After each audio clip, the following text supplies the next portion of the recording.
There are houses that people avoid, and there are houses that everyone forgets. The old mansion on Dread Hollow Lane fell into the latter category, a looming, ivy-covered relic at the edge of a forgotten road.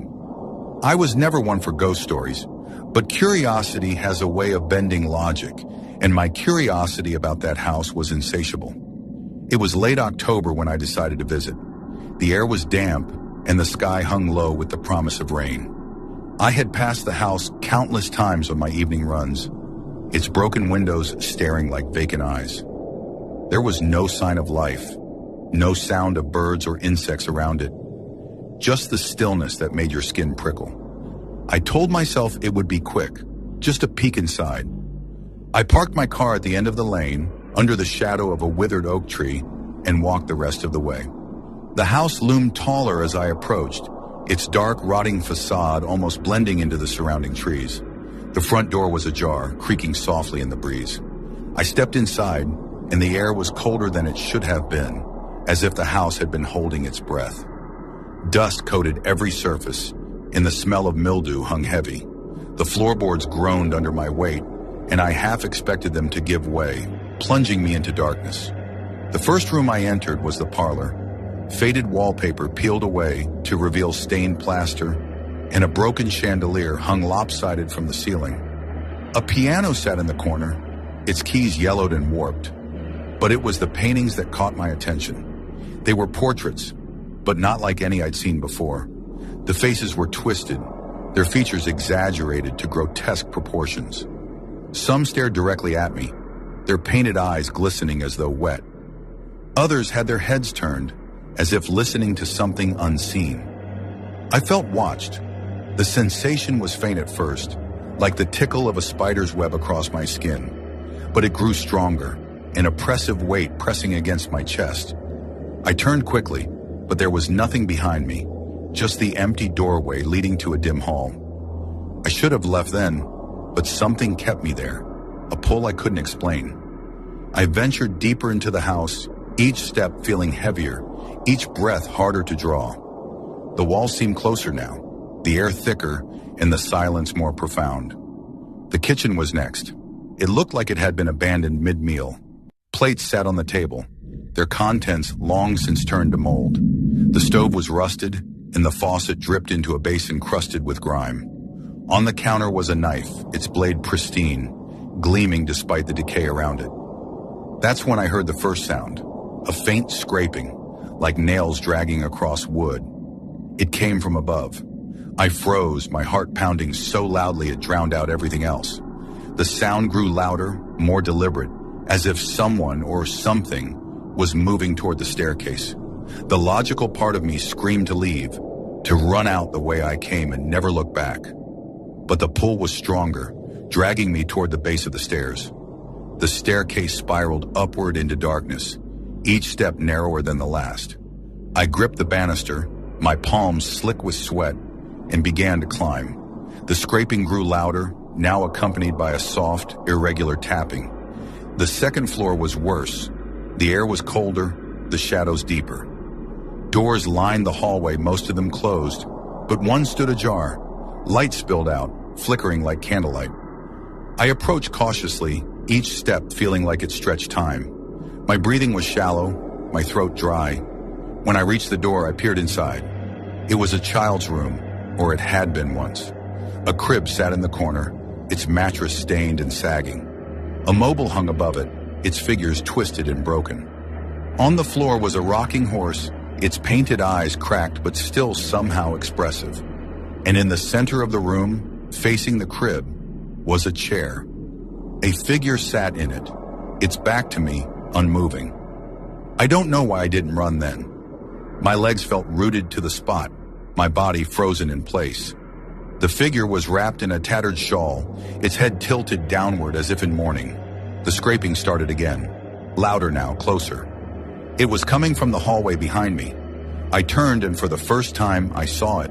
It was humanoid, but only barely. Its limbs were too long, its fingers ending in jagged claws. Its face was featureless, smooth like polished stone, save for a single vertical slit where its mouth should have been. The thing tilted its head as if studying me. Then it opened its mouth. The sound that came out wasn't a scream or a growl. It was a chorus of voices, overlapping and distorted, each one filled with rage and anguish. I stumbled back into the room, slamming the door shut. The figure in the chair was gone. The walls began to shake, the sound of splintering wood filling the air. The door bulged inward as if something massive was trying to force its way through. The thing outside the door howled, the sound reverberating through my skull. Splinters flew as the door began to give. I didn't wait to see what would happen next. I climbed through the window, dropping 2 stories into the overgrown yard below. Pain shot through my ankle, but adrenaline kept me moving. I ran blindly, the tall grass tearing at my legs, the trees closing in around me. Behind me, the house groaned, its walls seeming to collapse inward, as if being consumed by itself. When I reached my car, I didn't look back.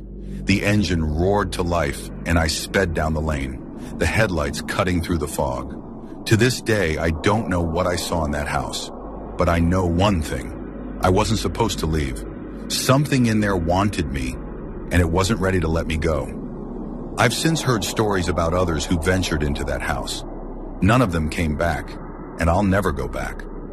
Not even to prove to myself that it was real. Some places are better left forgotten, their secrets buried in the shadows where they belong. Story 2. There's something haunting about train stations at night.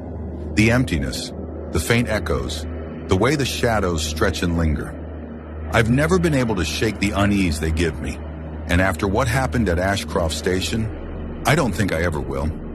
Ashcroft Station is a small, forgotten stop in rural Pennsylvania, though it hasn't been in use for decades. I came across it while researching abandoned railways for a photography project. The photos I found online showed a crumbling platform, a graffiti-covered ticket booth, and rusted tracks disappearing into the overgrowth. It was perfect, isolated and atmospheric, exactly the kind of place I love to explore. The drive out was uneventful, though the roads became narrower and rougher the closer I got. By the time I reached the station, the sun was dipping below the horizon, painting the sky in hues of orange and purple. I parked my car at the edge of the overgrown lot and grabbed my camera, eager to start shooting before the light was completely gone. The station looked even more decrepit in person. The roof of the main building had partially collapsed, and the windows were shattered, leaving jagged shards of glass and rotting frames. The platform was cracked and uneven, weeds sprouting through the gaps. A single street lamp near the entrance flickered weakly, casting long, trembling shadows. I started with the exterior, snapping photos of the station against the darkening sky. The air was still, the only sound the occasional rustle of leaves in the breeze. As I moved closer to the tracks, I noticed something odd. There were no signs of wildlife. No birds, no insects, nothing. The silence was oppressive, a heavy weight that settled over the area. I told myself it was just my imagination and stepped onto the platform. That's when I saw the schedule board. It was an old wooden thing, its surface faded and peeling, but the times and destinations were clear, as though freshly written. The next train was listed as arriving at 8:37 p.m.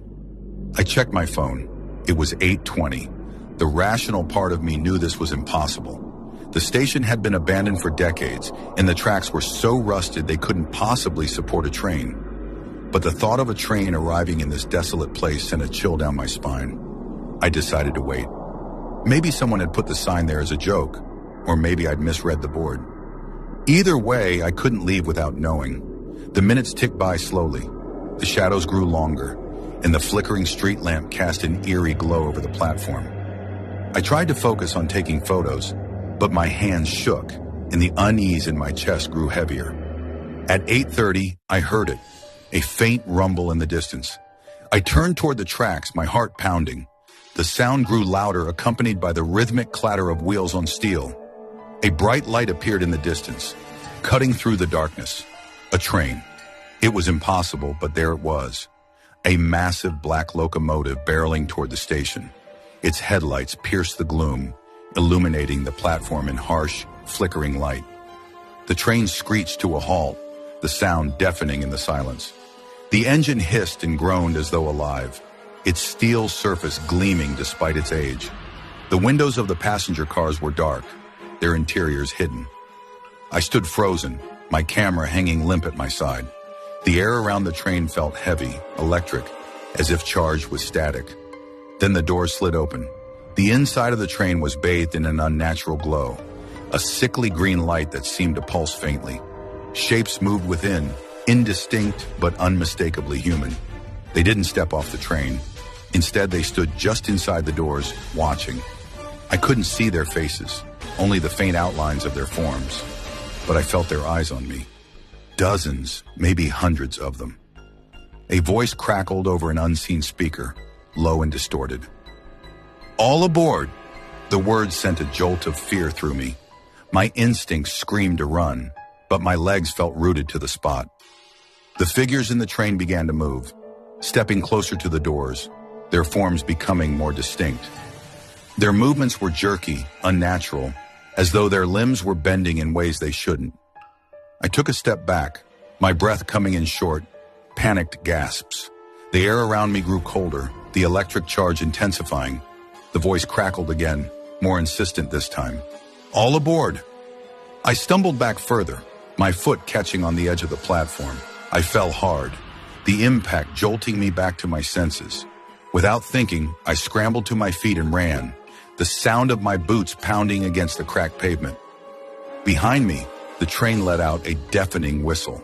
I didn't dare look back.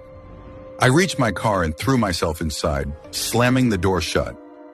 My hands fumbled with the keys, the trembling making it almost impossible to start the engine. Finally, the car roared to life.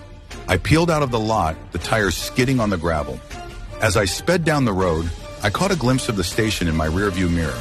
The train was gone. The platform was empty, the flickering street lamp casting its dim glow over the desolate scene. It was as if nothing had happened. I didn't stop driving until I was miles away, the station far behind me. I've since tried to find more information about Ashcroft Station, but there's almost nothing. A few mentions in old railway records, some blurry photos online, but nothing about a train still running through it. Sometimes late at night, I think I hear the faint rumble of wheels on steel, the whistle of a train in the distance. I'll never go back to that station. Dense canopy of Ravencrest Woods filtered the sunlight into fragmented beams as the five friends, Jacob, Mason, Liam, Ava, and Emma, began their hiking trip. The trail was supposed to be an escape, a weekend to disconnect and embrace adventure. Jacob, ever the self-assured leader, walked ahead, his confidence unshaken by the unfamiliar terrain. Mason followed, cracking jokes and making light of the eerie quiet. Liam trailed behind with his camera, snapping pictures of the forest's haunting beauty. Ava moved cautiously, her steps hesitant, her unease about the woods written all over her face. At the back of the group was Emma, quiet and observant, her eyes flickering between the trees and her friends. There was an unspoken heaviness in the forest. The trees seemed too tall, the shadows too deep. Though they joked and laughed, the silence between their words grew longer as they ventured deeper. The first day was uneventful on the surface, filled with Mason's relentless teasing and Jacob's reassurances whenever Ava voiced her unease. The group trudged along the trail, the laughter ringing out louder than the chirping birds or rustling leaves. Liam, ever the artist, paused frequently to frame the perfect shot. Sunlight filtering through the branches, dew glittering on moss. By the time they reached their first campsite, the shadows were long, and the temperature had dropped noticeably. They worked together to set up tents and gather firewood. When the flames crackled to life, the group fell into their usual rhythm. Mason telling exaggerated stories, Jacob recounting past hiking adventures, and Liam showing off the photos he'd captured. Emma sat quietly, her gaze fixed on the treetops, now shrouded in darkness. "The trees feel like they're watching us," she murmured finally. Mason laughed. "Emma, you're such a buzzkill. Don't make it creepy." Her words were brushed aside, but the mood shifted slightly. The forest, vast and unrelenting, loomed just beyond the reach of their firelight. The second day began with renewed energy. Jacob, eager to push further into the wilderness, led the group deeper into Ravencrest Woods. The trail narrowed, forcing them to walk in single file. The sounds of nature seemed muted, the rustle of leaves and occasional bird calls swallowed by the oppressive quiet. By midday, they stumbled upon an unexpected discovery, a dilapidated cabin nestled within a thicket of trees.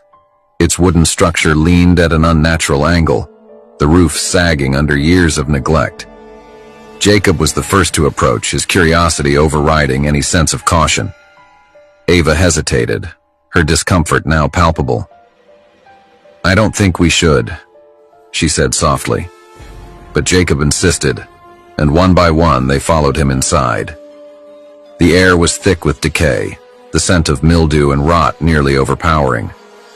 Dust coated every surface, and the creaking floorboards seemed to groan beneath their weight. On a table in the corner lay a weathered journal. Its leather cover was cracked, its pages brittle. Liam, drawn to the artifact, opened it. The entries were fragmented, detailing the thoughts of someone succumbing to paranoia. "They're watching me. I can feel it inside me. One will leave, the rest will stay." They laughed nervously, dismissing the writings as the ramblings of a madman. But as they left the cabin, the words seemed to follow them, lingering in their minds like a shadow. The second night brought the first sign of the wood's malevolence. Emma awoke in the middle of the night, her scream piercing the silence.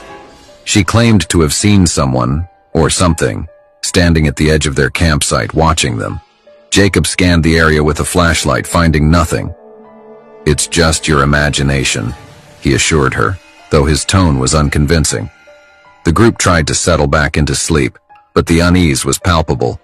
The wind, once gentle, now carried faint whispers, too faint to understand but impossible to ignore. When dawn broke, Mason was gone. His tent had been torn open, his belongings scattered. The group fanned out, calling his name. Liam was the one to find him, lying in a shallow creek. Mason's face was frozen in a grotesque expression of terror, his throat slit cleanly with his own knife. The shock was immediate and overwhelming. Ava broke into tears, her hands trembling as Jacob tried to maintain control. They decided to turn back, but the trail they had taken now seemed unfamiliar, the landmarks erased. It was as though the forest itself had shifted, trapping them deeper within its grasp. Ava insisted she could hear someone whispering her name, the sound growing louder the further they walked. That night, Liam disappeared. His camera, which had been his constant companion, was left behind, its lens cracked. They found him hanging from a tree the next morning, the words, "One will leave," carved into his chest. Panic turned to chaos. Ava, overwhelmed by paranoia, lashed out at Jacob, accusing him of orchestrating everything. Jacob, cornered, fought back, and in the struggle, Ava was fatally wounded. As she lay dying, her voice dropped to a whisper, "It's not him, it's the woods." Emma and Jacob were the last ones standing. Desperation drove them forward, though the forest seemed endless. Jacob's demeanor grew increasingly detached, his focus narrowing to survival. When they paused to rest, Emma demanded answers. Jacob admitted that he had read the journal before they left the cabin. "The forest wants sacrifices," he said. "It promised one of us could leave if the others stayed." Emma's blood ran cold as the truth became clear. Jacob had known all along, had led them deeper into the woods despite the warnings. Jacob lunged at Emma without warning, his movements desperate and wild. Emma fought back, grabbing a shard of broken glass and driving it into his chest. His body collapsed, his breath rattling as he whispered his final words. "It won't let you leave." Emma stumbled through the forest, her senses overwhelmed by the whispers, now a deafening roar. The trees seemed alive, their branches twisting and reaching as though to ensnare her. Faces appeared in the bark, their hollow eyes watching her every move. When she finally emerged into a clearing, she saw Mason standing there. Relief turned to horror as she realized his pale face and hollow eyes weren't human. "You made it," Mason said, his voice hollow. "Now you're one of us." Emma turned to run, but the forest closed in around her. The whispers became chants, her name repeated over and over. The woods consumed her just as they had the others. Days later, a search party found no sign of the group, only the abandoned journal at the cabin. Its final entry, written in Emma's handwriting, read, "One will leave, the rest will stay. But leaving isn't freedom, it's forever." The morning sun bathed California's rolling hills in golden light as a bus carrying 10 travelers hummed along the Pacific Coast Highway. The vintage vehicle, a 1980s model still bearing the wear of decades past, was packed with laughter and excitement. These 10 strangers had come together for a road trip to explore the coastline, a journey they had dreamed of for months. They didn't know this road trip would turn into a nightmare they'd never forget. Their route took them south from San Francisco, destined for Big Sur, where the cliffs met the ocean in a mesmerizing display of nature's beauty. Amy and Jake, a recently engaged couple, shared whispered conversations in the backseat. Tim, an enthusiastic photographer, had already filled half his camera roll with scenic shots. Sarah, skeptical of group trips but coaxed into joining, sat with crossed arms, occasionally glancing at her watch. Louis, the prankster of the group, filled the bus with his booming laughter, while Mia and Carla, best friends since childhood, sang along to the music. Liam, the quiet musician, strummed his guitar softly. At the wheel was Mr. Hill, a retired teacher whose calm demeanor gave the group a sense of safety. The bus coasted smoothly for 50 miles before the first sign of trouble appeared, a rapidly dropping fuel gauge. Mr. Hill noticed it first. Despite the group's cheerful banter, his expression tightened as he scanned the empty road ahead. Eventually, he spotted an old gas station, its rusted sign creaking in the wind. Grim Hollow Gas and Service. The station seemed frozen in time. Its pumps, relics from another era, stood beneath a canopy of sagging wood. The air felt still, unnaturally so, as if the world itself had paused. While Mr. Hill refueled, the others stretched their legs, their voices carrying through the barren landscape. It was then that Liam noticed him. In the distance, near the edge of a dry, cracked field, stood a man. His clothes were tattered, his posture unnervingly rigid, and his face bore a grin that stretched too far. The man made no movement. He just stood there, smiling. Liam nudged the others, drawing their attention to the figure. Nervous laughter rippled through the group as they speculated about the stranger. Yet no one approached him. There was something unsettling about his presence, something they couldn't explain. With the tank full, the group hurried back onto the bus, eager to leave Grim Hollow behind. As the vehicle pulled away, the figure remained motionless, his unyielding grin seared into their memories. The crossroads miles passed, and the group's unease gradually faded. Laughter and music filled the bus once more. The road stretched on endlessly, flanked by towering trees that cast dappled shadows on the pavement. But Mr. Hill couldn't shake the feeling that something was wrong. His knuckles whitened on the steering wheel as his eyes darted to the side of the road. And then he saw him again, the same man standing at a crossroads. The smile hadn't changed. It was as wide and unnatural as before, his head slightly tilted, as if mocking the driver. Mr. Hill's heart raced, but he told himself it had to be a coincidence. Yet deep down, he knew it wasn't. As the bus rolled on, Mr. Hill saw him a third time. This time, the man stood just beyond the road's shoulder, his grin illuminated by the bus's headlights. Panic crept into the driver's mind, and he slammed on the brakes. The bus screeched to a halt, throwing the passengers forward. The group's excitement dissolved into confusion and alarm as they rushed to the front, only to find Mr. Hill drenched in sweat, his eyes darting to the rearview mirror. When they followed his gaze, there was nothing. The man had vanished. Reluctantly, Mr. Hill ceded the driver's seat to Tim, who volunteered to take over. The bus rolled forward once more, but the air inside was heavy with unease. The fog. The road began to climb into the hills, and the once clear skies were replaced by a thick, swirling fog. It descended like a shroud, reducing visibility to mere feet. The group grew quiet as the bus crept along the winding road. Suddenly, the smiling man appeared again, this time in the middle of the road. His grin was wider, more grotesque, and his eyes gleamed with something inhuman. Tim slammed on the brakes, sending the bus skidding to a stop. The man disappeared into the fog, leaving the group in a stunned silence that was soon broken by a guttural screech. Something heavy slammed against the side of the bus, causing the windows to rattle. Then came the sound of scratching, as if claws were dragging across the metal. Before anyone could react, the smiling man leaped onto the hood. His face pressed against the windshield and his grin twisted into a snarl. He emitted a low, guttural laugh that sent chills through everyone on board. The bus lurched forward as Tim floored the gas pedal, desperate to escape. But more figures emerged from the fog, creatures with elongated limbs, distorted faces, and the same unnerving smile. They ran alongside the bus, their laughter echoing in the mist. The first loss.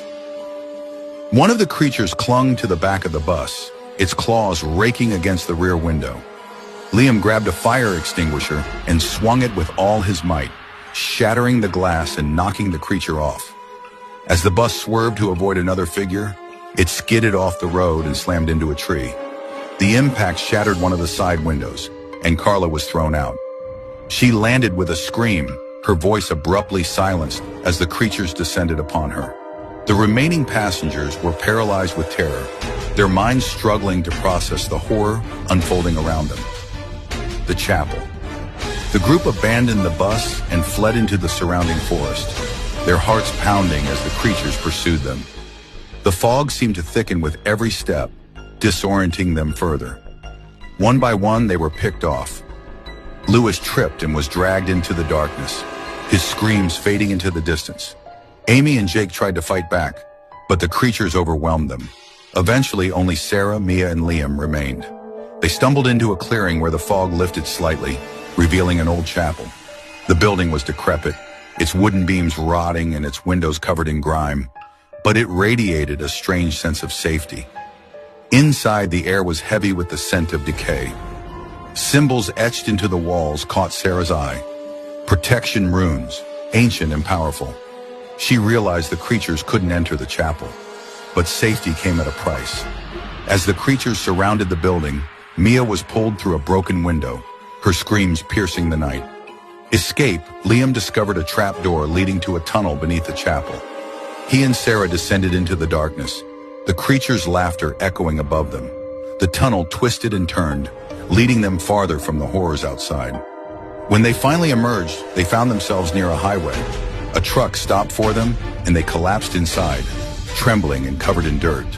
The authorities found the bus, but no trace of the other passengers or the creatures. The chapel had disappeared entirely, leaving no evidence of what had transpired. Liam and Sarah were dismissed as traumatized survivors of a tragic accident. But as they drove away, they saw him again. Standing on the roadside, the smiling man watched them, his grin wider than ever. As they walked away, clutching each other tightly, a voice whispered from the shadows behind them, "You can't escape me.